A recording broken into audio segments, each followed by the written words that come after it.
Hello students, कैसे हैं? बढ़िया हैं। मैं तिवारी क्लास में आपका स्वागत करता हूं। सबसे पहले हम लोग जो एक्सरसाइज सॉल्व कर रहे थे उसका नाम था सीक्वेंस एंड सीरीज।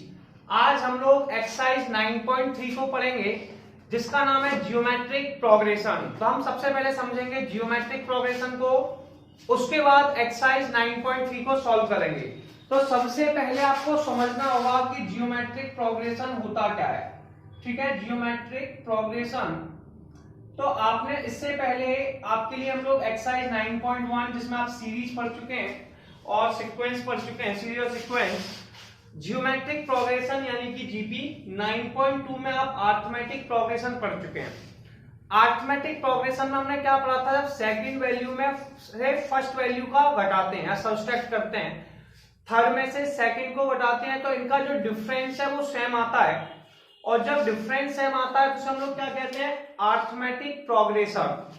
इसी प्रकार से हम जियोमेट्रिक प्रोग्रेशन के पास चलते हैं। तो जियोमेट्रिक प्रोग्रेशन क्या होता है? एक वैल्यू है a, इसमें किसी एक फिक्स वैल्यू का मल्टीप्लाई करते जाओ, जिसे हम लोग कॉमन रेशियो कहते हैं। तो इसमें r का मल्टीप्लाई कर दो, तो r फिर से r का मल्टीप्लाई करो, r स्क्वायर फिर से करो, r क्यूब। अब हमने क्या देखा? यहाँ पे केवल a था पहले टर्म में, दूसरे में ar था, तीसरे में ar स्क्वायर था, चौथे में ar क्यूब था, मतलब एक पावर कम आ रही है।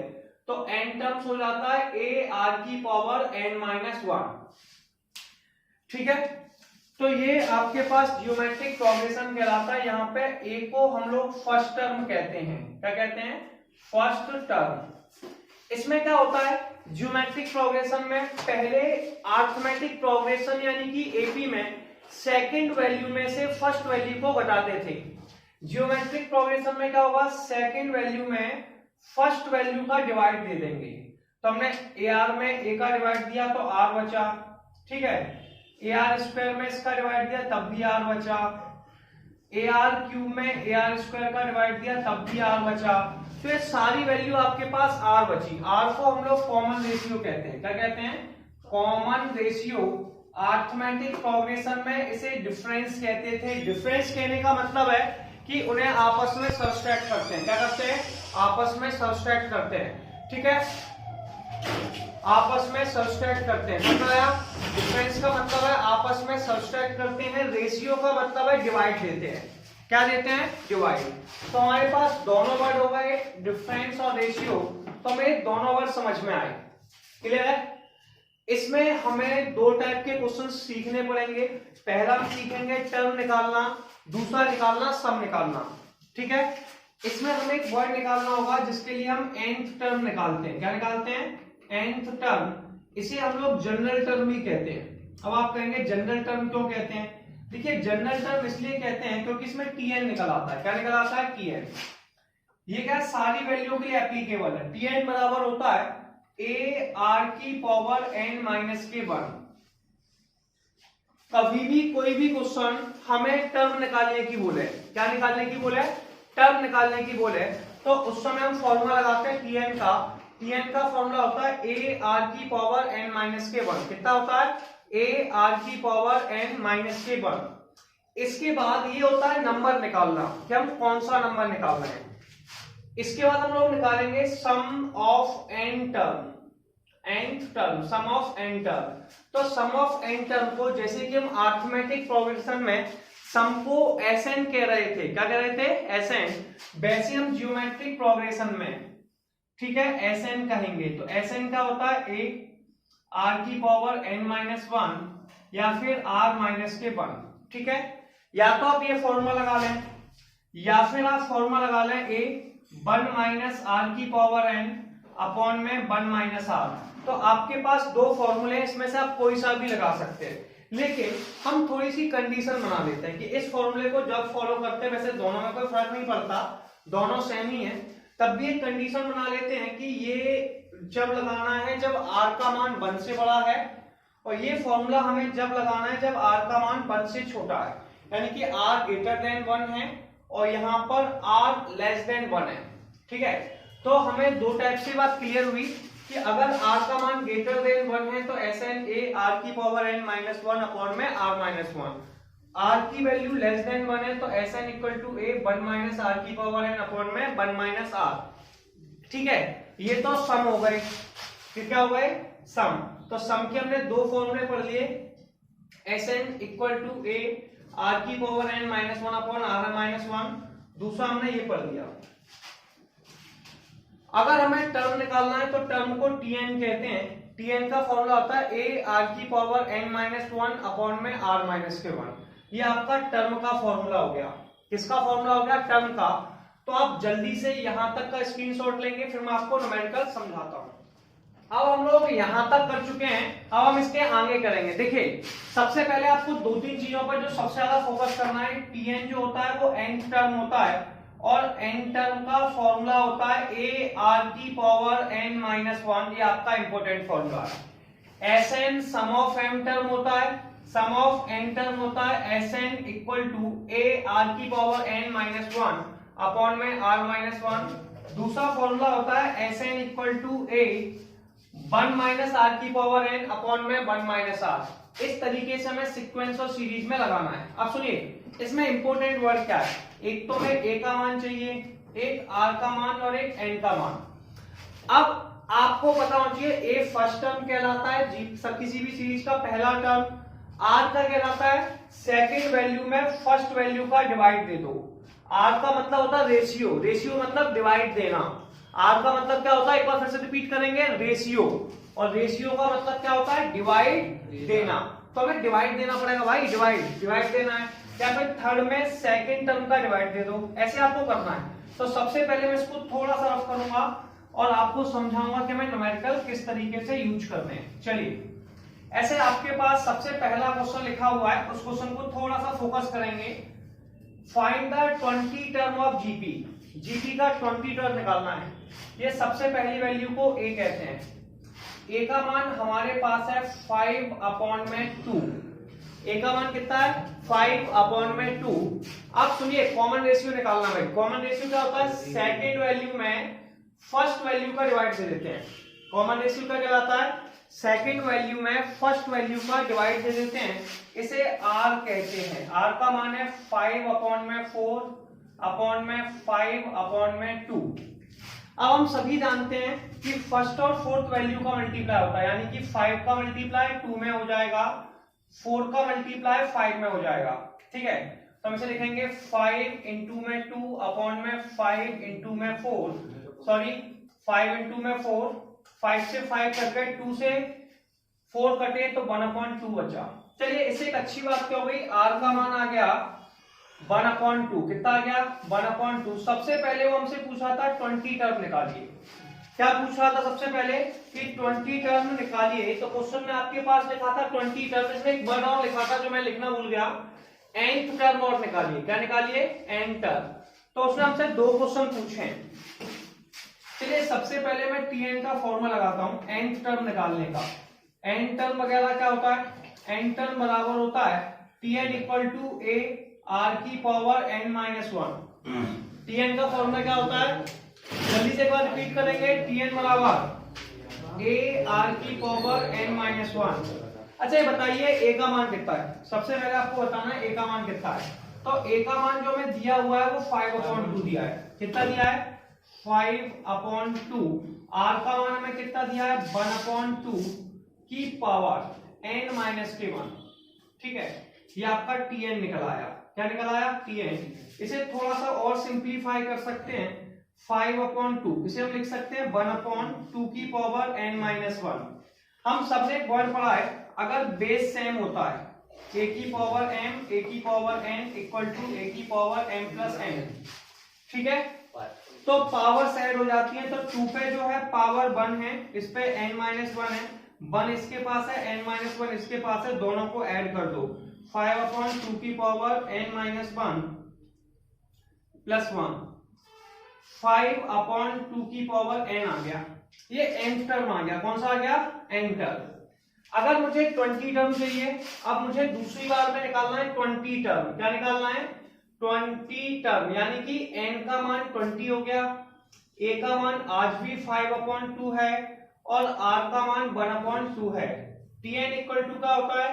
ए आर की power n minus one. Tn equal to क्या होता है, ए आर की power n minus one. A का मान कितना है, ए का मान हम देख रहे हैं यार 5/2 है। कितना है, 5/2। आर का मान कितना है, आर का मान हमारे पास है 1/2 की होल पावर 20 माइनस 1। 20 में से 1 गए, कितने बचे, 19। ठीक है, तो 1/2 की पावर 19। अब एक फॉर्मूला फिर से लगाएंगे, ए की पावर एम, ए की पावर एन, ए की पावर एम प्लस एन। ठीक है, अगर बेस सेम होता है तो पावर्स ऐड कर देते हैं, तो 2 की पावर 19 ये रहा, इस पे पावर 1 है, ऐड कर देंगे तो 5/2 की पावर 20। तो आंसर आ गया 5/2 की पावर 20। ये t20 का मान हो गया। तो हमने दोनों टर्म निकाल ली, एक n टर्म भी निकाल ली और एक हमने 20 टर्म भी निकाल ली। चलिए स्क्रीनशॉट लीजिए। आइए अब हम लोग नेक्स्ट क्वेश्चन देखेंगे कि नेक्स्ट क्वेश्चन क्या लिखा हुआ है। Find the 12th term of a GP. आपको 12 टर्म निकालना है। जैसे ही आपको ये पता चला कि 12 टर्म निकालना है, इसका मतलब हुआ कि क्वेश्चन में n का मान 12 दिया हुआ है। ठीक है, जीपी में है, मतलब इसमें कॉमन रेशियो आएगा, यानी कि r को कैलकुलेट करना पड़ेगा। whose 8 term is 192। 8 टर्म हमारे पास 192 है, तो t8 का मान हमारे पास 192 है। अब और कॉमन रेशियो, कॉमन रेशियो अच्छी बात है, दिया हुआ है कॉमन रेशियो इज 2, तो r का मान हमें 2 दिया हुआ है, इसे कॉमन रेशियो कहते हैं। मैंने आपको बताया था n टर्म का फॉर्मूला क्या होता है। n टर्म का फॉर्मूला होता है Tn equal to a r की पावर n माइनस 1। ठीक है, क्वेश्चन में हमें T8 दिया हुआ है। सुनिए, अब T8 निकालना है हमें। T8 बराबर हो जाएगा ए आर की पावर 8 माइनस के 1। बस इस n में 8 लिख देंगे, तो 8 माइनस के 1 7 होता है। तो T8 कितना हो गया, ए आर की पावर 7। ठीक है, अच्छा बताइए T8 का मान कितना है, जल्दी से आप बता देंगे। T8 का मान कितना है, T8 का मान है 192। कितना है, 192। एक तो ए ही है, r का मान है 2 की पावर 7। चलिए 2 की पावर 7 करते हैं, इसका मतलब है 2 इंटू 2 इंटू 2 इंटू 2 इंटू, ये 7 टाइम्स मल्टीप्लाई कर रहे हैं। 2 इंटू 2 4, 4 इंटू 2 8, 8 दूनी 16, 16, 16 इंटू 2 32, 32 इंटू 2 32, 64, 64 इंटू में 2 128। तो आपको पता चल गया कि भैया ये 128 होता है। 192 इंटू में 1288, इसको नीचे ले आए। चलिए 192 अपॉन में, ऐसे a को इस तरफ लिख देते हैं, a बराबर 192 अपॉन में 128। चलो काटना स्टार्ट करते हैं। एक काम करते हैं, पहले 16 4 से काट लेते हैं। 4 से आसान है काटना, 4 से काटा, कितनी बार कटा, 4 चौक 16, 3 बचे 8 32 48। फिर 4 से काटा, 4 3 12 और आपके पास आ गया 2। अब 16 से काट देते, 16 3 16 से काट रहे हैं, किससे, 16 से काटा, 16 3 48, 3 आ गया, 16 से काटा, 16 दूनी 32 2। तो ए का जो आंसर है वो हमारे पास 3/2 आ गया। कितना आ गया, 3/2। चलिए एक अच्छी बात क्या हुई, ए का आंसर हमें मिल चुका है। किसका आंसर मिल चुका है, ए का। अब हमें 12 टर्म निकालनी है। उसने कहा था फाइंड द 12 टर्म। ठीक है, तो Tn बराबर होता है ए आर की पावर n माइनस 1। 12 टर्म लेनी है, मतलब n का मान 12 हो गया। ए का मान कितना है, 3/2 लिख दिया अपन ने, 3/2। आर का मान कितना है 2, n का मान 12 माइनस के 1, 3/2, 2 की पावर 11। देखिए 2 से 2 की पावर 11 कट जाएगा, 2 से 2 की पावर 11 कट जाएगा, तो 2 की पावर कितना बचेगा, 10। एक वैल्यू कट गई, तो 3 इंटू में 2 की पावर 10। अभी हमने मल्टीप्लाई किया था 2 का, तो 7 टाइम्स में 128 आ गया था। फिर 128 का 8 टाइम्स करेंगे तो कितना आ जाएगा, 264। फिर 9 टाइम्स करेंगे तो 512, और फिर उसके बाद 10 टाइम्स करेंगे तो 1024, यानी कि 1024 आने वाला है। ठीक है, आप कर सकते हैं 2 का multiply 10 times, 2 into 2 into 2 into, इस तरीके से 1000 आ जाएगा। आपको मल्टीप्लाई करना है बस इसका, 3 का मल्टीप्लाई 4 में क्या 12, 3 इंटू 2 6 और एक 703, तो 3072। ये आपका क्वेश्चन नंबर 2 का आंसर हो गया। चलिए अब हम लोग नेक्स्ट क्वेश्चन देखेंगे क्या लिखा हुआ है। The 5th, 8th and 11th term, इस लाइन पे थोड़ा सा अंडरलाइन करेंगे कि 5th, 8th और 11th terms of a GP p q s, ठीक है, कितनी है p q s respectively, so that q square equal to p s. देखिए सबसे पहले मैं तो बताता हूं एन टर्म का फॉर्मूला क्या होता है। एन टर्म मतलब टीएन, टीएन का फॉर्मूला क्या होता है, ए आर की पावर एन माइनस वन, ये हमारा टीएन का फॉर्मूला होता है। ए आर की पावर एन माइनस के वन, ये टीएन का फॉर्मूला होता है। इसे कैसे सॉल्व करते हैं इस पर बात करेंगे। देखिए इसने कहा था 5th टर्म, क्या कहा 5th टर्म, तो 5th टर्म यानी कि T5, T5 का मान है P, ठीक है। फिर उसने बोला 8th टर्म यानी कि T8, T8 का आंसर हमें कितना दिया था Q, ठीक है। फिर उसने बोला T11, 11 का आंसर हमें कितना दिया था S।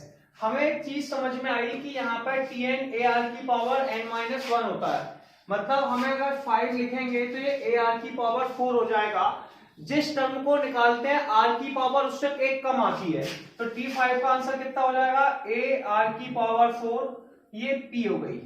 8 कितना हो गया, ए आर की पावर 7, ये क्यूब हो गई, ये हो गया ए आर की पावर 10, ये S हो गई। मान लो कि एक इसका इक्वेशन फर्स्ट है, let it should be equation first, ये आपकी इक्वेशन सेकंड और इक्वेशन थर्ड। इसे सॉल्व कैसे करना इस पर बात करेंगे। देखिए सबसे पहले हमारे पास लिखा है q square equal to p s, क्या लिखा हुआ है, q square equal to p s. इसका एक मतलब है, देखिए पी और एस का मल्टीप्लाई किया गया है, और पी किसके पास है, इक्वेशन फर्स्ट के पास, और एस किसके पास है, इक्वेशन थर्ड के पास। तो आप क्या करेंगे, मल्टीप्लाई कर दें, तो आप लिखेंगे मल्टीप्लाई इक्वेशन फर्स्ट, ठीक है, and equation third. Equation first और थर्ड का मल्टीप्लाई कर दीजिए। चलिए मल्टीप्लाई करके देखते हैं। इक्वेशन फर्स्ट है ए आर की पावर 4, थर्ड है ए आर की power 10 equal to p S.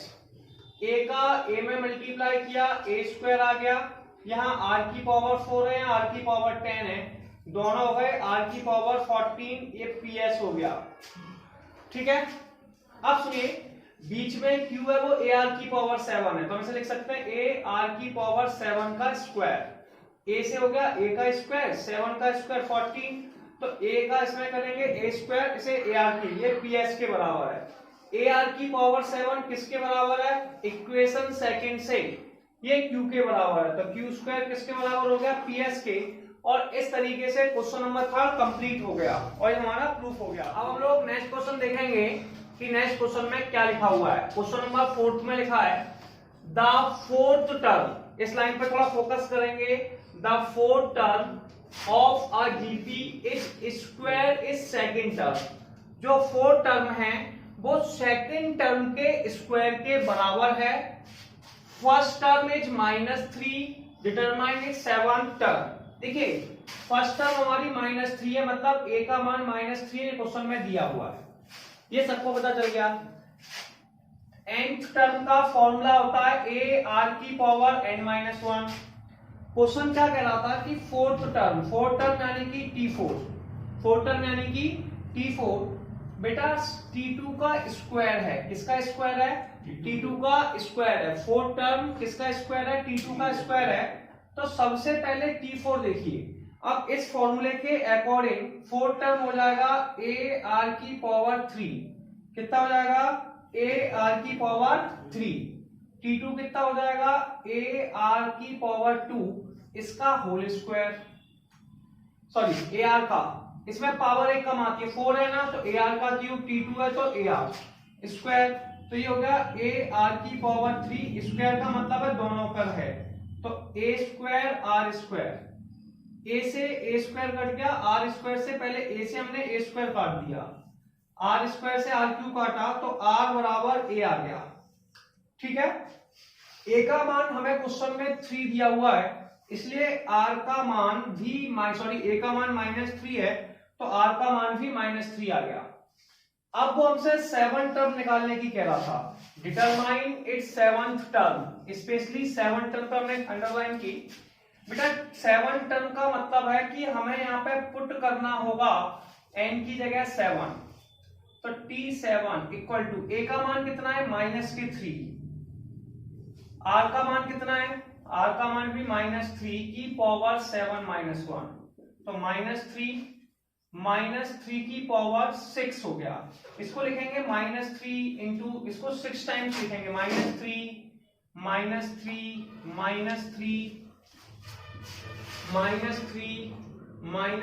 And -3, 1 2 3 4 5 6। देखिए जब मैंने इन दो -3 का मल्टीप्लाई किया तो आंसर 9 आ गया, तो -3 इंटू में 9। जब इन दोनों का किया तो फिर से 9 आ गया, और इन दोनों का किया तो फिर से 9 आ गया। 9 इंटू 9 81 होते हैं, इसका हो गया 9 इंटू 9 81, तो -9 इंटू में 81 का 9 में किया, -3 9 और 7 2 9 आ गया। इसका इसमें करेंगे तो माइनस 9 3 27, 27 के साथ 2, 3 दूनी 6, 6 और 2 8, 7 3 21, तो 2187, तो 2187 हमारा आंसर हो गया। अब जल्दी से स्क्रीनशॉट ले लीजिए। अब हम लोग नेक्स्ट क्वेश्चन देखेंगे कि नेक्स्ट क्वेश्चन कैसे करते हैं। Which term of following sequences, इसमें से कौन सा टर्म मतलब n का मान। Which term of following sequences, पहला क्वेश्चन है 2 root 2 4 that is 1 to 8 root 3 3 root 3 is 7 to 9।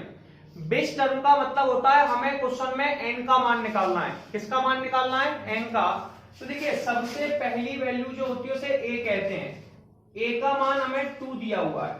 हमने क्या देखा, जब सेकंड में फर्स्ट वैल्यू का डिवाइड दे रहे हैं तब भी रूट 2 आ रहा है, और थर्ड में सेकंड का डिवाइड दे रहे हैं तब भी रूट 2 आ रहा है। जब दोनों का डिवाइड देते हैं तो डिवाइड देने पर आंसर सेम आ रहा है, कितना आ रहा है, सेम आ रहा है। ठीक है, तो r का मान हो जाएगा 2 रूट 2 अपॉन में 2, यानी कि सेकंड में फर्स्ट का डिवाइड किया, आंसर 2 रूट 2 आ गया। अब वो कह रहा है कि आंसर 128 आएगा, कितना आएगा 128, यानी कि ये tn का मान दिया है जिसे हम लोग लास्ट टर्म कहते हैं। tn का मान कितना दिया है 128। सबसे पहले आप फॉर्मूला लगाएंगे। फॉर्मूला क्या होता है, tn equal to a r की पावर n माइनस 1। tn का मान हमें 128 दिया हुआ है, 128, a का मान 2, r का मान रूट 2 की पावर n माइनस के 1। 2 से बेटा 128 को काट दो तो 64 आ गया, 64 रूट 2 की पावर n माइनस के 1। देखिए हम सभी जानते हैं 64 लिखना है। देखो 64 को मैं थोड़ा सॉल्व करके बता देता हूं, वैसे हमें जरूरत नहीं है।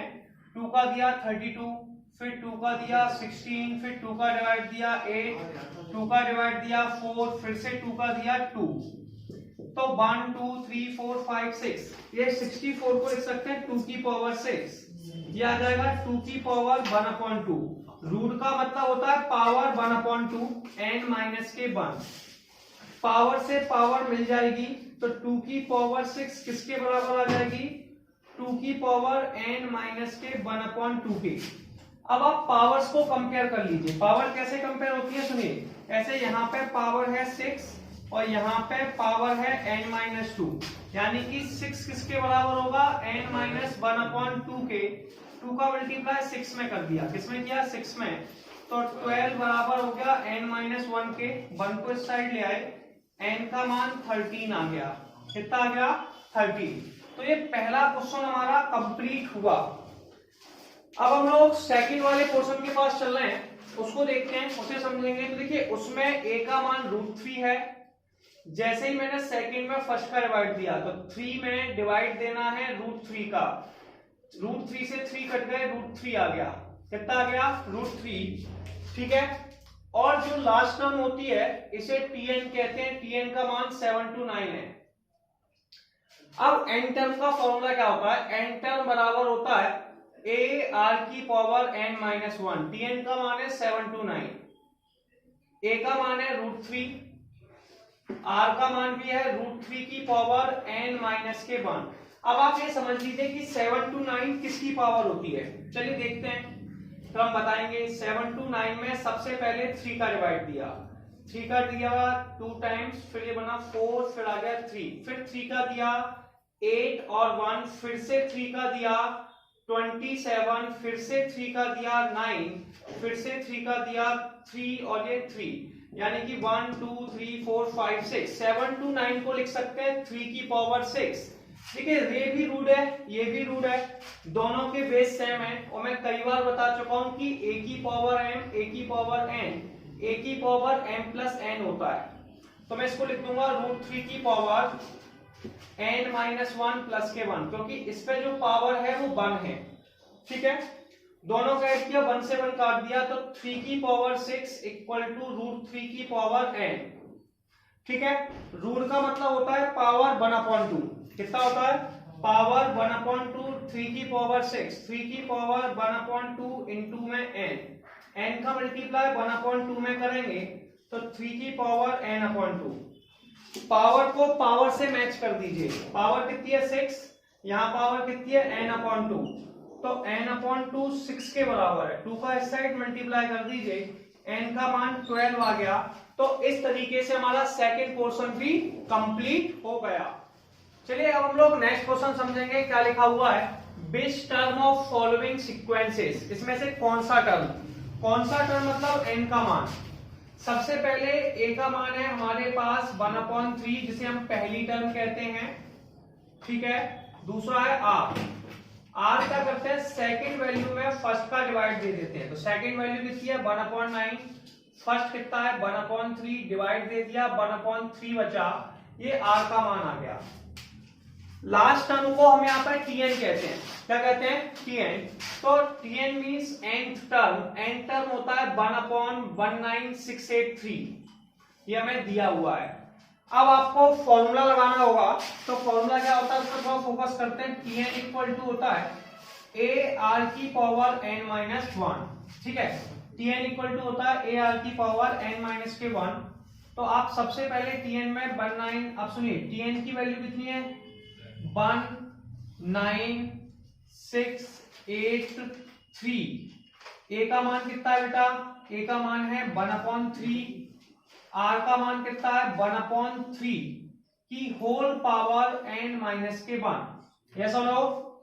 अब देखिए यहाँ पे r का मान 1/3 की होल पावर n-1 है, परेशान नहीं होना, 3 से 196 काट दीजिए, तो 3 6 18, 6 बार कटा, एक यहाँ से गया 5, एक गया 6, फिर 1, तो ये आ जाएगा 161, और ये आ जाएगा 1/3 की होल पावर n-1। अब देखिए 6 5 6 1 क्या फैक्टर्स कर लीजिए, यानी कि आप थोड़ा सा ब्रेक करके कर सकते हैं, वैसे आपको पता है कितना होता है, तब भी मैं बता देता हूँ। 6 5 6 1 कैसे सॉल्व किया, 3 2 टाइम्स गया, फिर 1 टाइम्स 2 8 3 24 2 7, फिर 3 से काटा, 3 7 21, फिर यहाँ पे 2 टाइम्स 27, फिर 3 से काटा, 3 दूनी 6, एक बचा 12, 3 243, फिर 3 से किया 8 और 1, फिर 3 से किया 27, फिर 3 से किया 9, फिर 3 से 3, ये आपके पास आंसर आ गया। इस तरीके से हम इसे लिख सकते हैं 3 की पावर 8,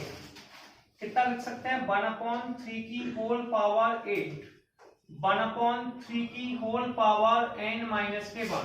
हमें पावर से पावर्स को मैच करना होता है, तो n 8 किसके बराबर है n-1 के, तो n-1 8 के बराबर है, तो 1 को इस तरफ ले गए, 8 + 1 आ गया, n का मान 9 आ गया, और ये क्वेश्चन नंबर 5 भी हमारा कंप्लीट हो गया। नेक्स्ट क्वेश्चन देखते हैं क्या लिखा हुआ है, for what value of x the numbers -2/7 x और -7/2 आर इन जीपी।